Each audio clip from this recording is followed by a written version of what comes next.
The screen of Jason's phone glowed in the dark bedroom, illuminating a text that would unravel my entire world. I can still taste you. When can I see you again? The contact name made my blood run cold. Mom. I wish I could say I screamed. I wish I could say I threw the phone against the wall or shook Jason awake to demand answers. But in that moment, all I could do was stare at those words, my breath coming in shallow gasps as my mind connected I never knew existed. This wasn't just betrayal. This was a horror story written in the ink of my own naivety. Jason and I met during junior year at UCLA. He was a finance major with an athlete's build and a smile that made girls in the lecture hall sigh. When he asked me out after 3 weeks of lingering eye contact in Economics 101, I thought I'd won the relationship lottery. For 2 years, for months, he played the perfect boyfriend. Remembered anniversaries. Brought me coffee during finals week. Even won over my notoriously hard-to-please mother Diane, who declared him the first decent man you've brought home after their first meeting. That should have been my first warning. Mom never liked anyone I dated. She'd find flaws in saints. But with Jason? She'd light up when he entered the room, pouring his wine before mine, laughing too loud at his jokes. I mistook her possessiveness for maternal approval. The red flags were there if I'd known where to look. Jason helping Mom with household repairs, on weekends I worked. Their sudden inside jokes I didn't understand. The way she'd touch his forearm when speaking, her French manicure lingering just a second too long. It was a Thursday when the universe decided to rip the curtain away. I'd told Jason I'd be working late at the architecture firm, but when my boss sent everyone home early, I decided to surprise him with takeout from his favorite Thai place. Our apartment was empty. His location showed him at my mother's house again. When I pulled into her driveway, only her bedroom light was on. The living room curtains were open just enough to see 2 wine glasses on the coffee table. One with her signature red lipstick smudge. The other, Jason's favorite whiskey tumbler. Then I heard it. Laughter. Her breathless giggle. His low murmur. The back patio door was unlocked. My hands shook as I turned the handle, following the sounds upstairs. I'll never forget what I saw when that bedroom door swung open. Jason shirtless on Mom's bed. Her silk robe gaping open. Their intertwined fingers. The way they froze when they saw me, not with guilt, but with something worse, annoyance. Like I'd interrupted something important. I didn't scream. Didn't cry. Just turned and walked out, their panicked voices chasing me down the stairs. Jason caught me in the driveway, barefoot and still buttoning his shirt. Lila, please. Was this the first time? My voice sounded alien to me. His silence answered for him. Mom appeared in the doorway, robe now tightly cinched, her face a mask I didn't recognize. It's not what you think, baby. Don't. I held up a hand. Just, don't. The drive to my childhood home was a blur. Dad had moved out after the divorce when I was 12, but he kept a small condo nearby. When he opened the door at 1:17 a.m., took one look at my face, and pulled me inside, I realized part of him had been expecting this. We sat at his kitchen table, the same one where he'd helped me with math homework a lifetime ago. When I finally choked out what I'd seen, he didn't look surprised. Just tired. Come with me, he said, leading me to a dusty box in his closet.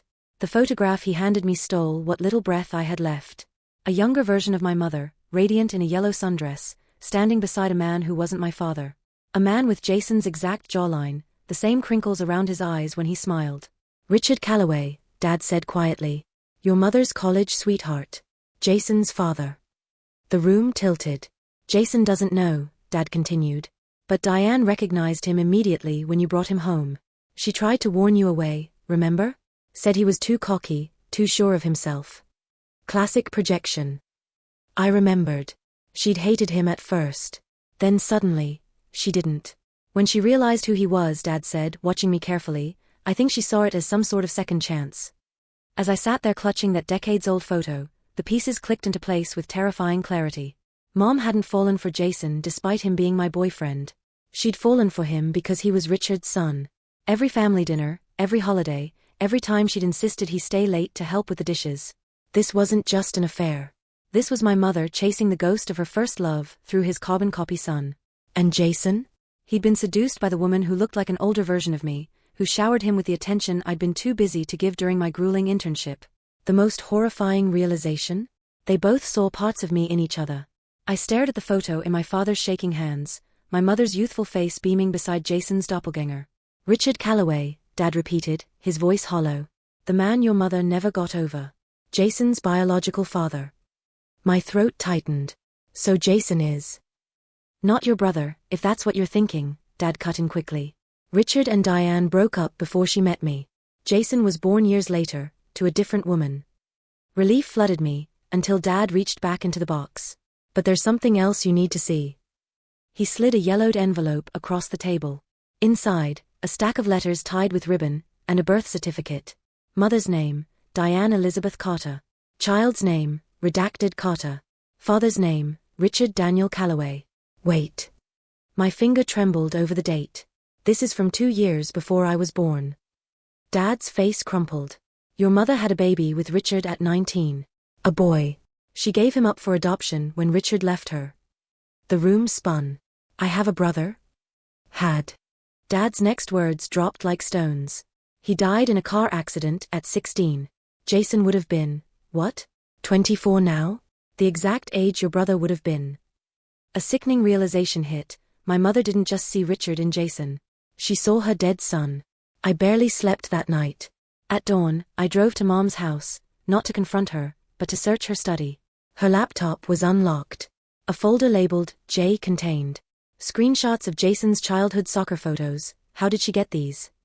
A scanned adoption file with his birth parents' names, Richard Calloway plus Megan Shaw. A Pinterest board titled Second Chances, filled with wedding dresses, baby names, and homes in France. Worst of all? A dated Word document. Journal entry, the day Lila brought him home. When my daughter walked in with him, I nearly fainted. Richard's smile. Richard's hands. Even that little scar above his eyebrow from when he fell off his bike at 7. God's cruel joke, giving me back the man who destroyed me in the body of the son I lost. I tried to hate him. But when he laughed at my stupid joke about the wine, just like Richard used to, I knew. This is my redemption. I gagged. She hadn't just fallen for Jason. She'd targeted him. He showed up at my apartment unshaven, eyes bloodshot. Lila, please. Let me explain. Did you know? I hissed. About your dad? About her? Jason collapsed onto my couch, head in hands. Not at first. But, she told me 3 months ago. Showed me pictures of them together. Said we were fated. His voice broke. I thought it was just some weird fantasy. Then she started texting me things like she knew stuff about my childhood no one could have known. What stuff? The name of my first dog. That I wet the bed until I was 6. He shuddered. She'd whisper, you're just like your father, but I'll love you better. A chill crawled up my spine. This wasn't an affair, it was grooming. I needed proof Jason wasn't complicit. Dad helped me track down Richard Calloway, now a divorced accountant living in Oregon. When I called, he answered on the first ring. Diane's daughter? Jesus Christ, I've been waiting for this call for years. He emailed me a trove of documents within hours. Mom's handwritten letters to him after their breakup. Our son would have been 10 today. Police reports from 2005, Mom arrested for trespassing at Richard's home. And the most horrifying, photos of my dead brother's grave, with fresh flowers every year on Jason's birthday. Your mother never moved on. When Jason turned 18, she somehow found his adoption records. I tried to warn his family, but she's persuasive. Be careful, Lila. She doesn't see people, she sees ghosts. I invited Mom to lunch at our old favorite cafe. She arrived glowing, like she'd already won. You look tired, baby, she cooed, reaching for my hand. I yanked it back. How long were you planning this? From the moment I introduced you. Her smile didn't falter. Planning implies effort. This was destiny. You stalked Jason. You manipulated using your dead son. Patrons turned to stare. Mom just sipped her Chardonnay. You'd never understand. You got to keep your child. Her eyes glazed over. When I held Jason, it was like holding him again. My baby. My Richard. The server dropped a fork. Mom didn't blink. You need help, I whispered. I need him, she corrected. And he needs me. Ask him how many nights he's cried in my arms about his daddy issues. I stood to leave. Her final words followed me out. He calls me Mom now too. Isn't that beautiful? That night, Jason texted. She's pregnant. My knees gave out. 8 weeks. Says it's a boy. Wants to name him Richard. I called him, hysterical. You slept with her without protection? She told me she was on the pill, he cried. Lila, she's 50. This can't be real. But the ultrasound photo he sent was very real. And in the corner, Mom had written, "The call came on a rainy Tuesday. Lila? It's Dr. Chun from Cedar Springs. Your mother collapsed this morning." I hadn't visited Mom since her institutionalization 6 months prior.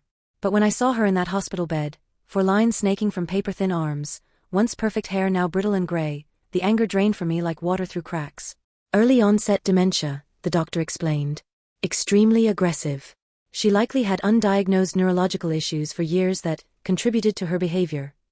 Jason, who'd flown back from Australia, gripped my hand. So all of it, the obsession, the fake pregnancy. Was her mind breaking? The doctor finished gently. Mom stirred, milky eyes focusing on us. "Richard?" she whispered to Jason. Then to me, "Lila, my baby."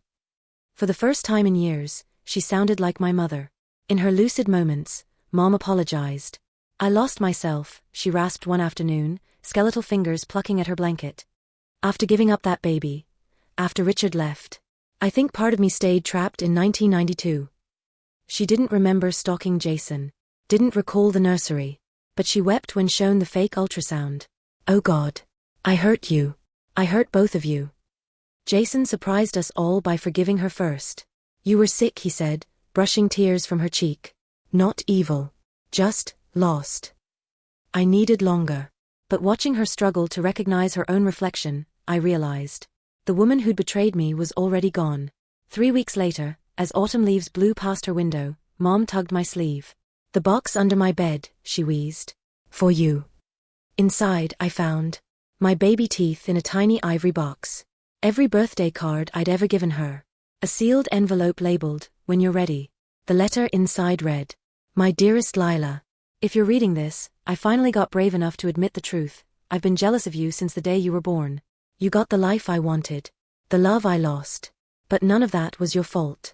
I'm so sorry I made it yours to carry. You deserved better. Burn this if you want. Or keep it as proof that somewhere beneath the sickness, your mother loved you. Always. Mom." The paper was dated 2 years before she met Jason. She'd known. And she'd still chosen destruction. Mom passed quietly on December 17th.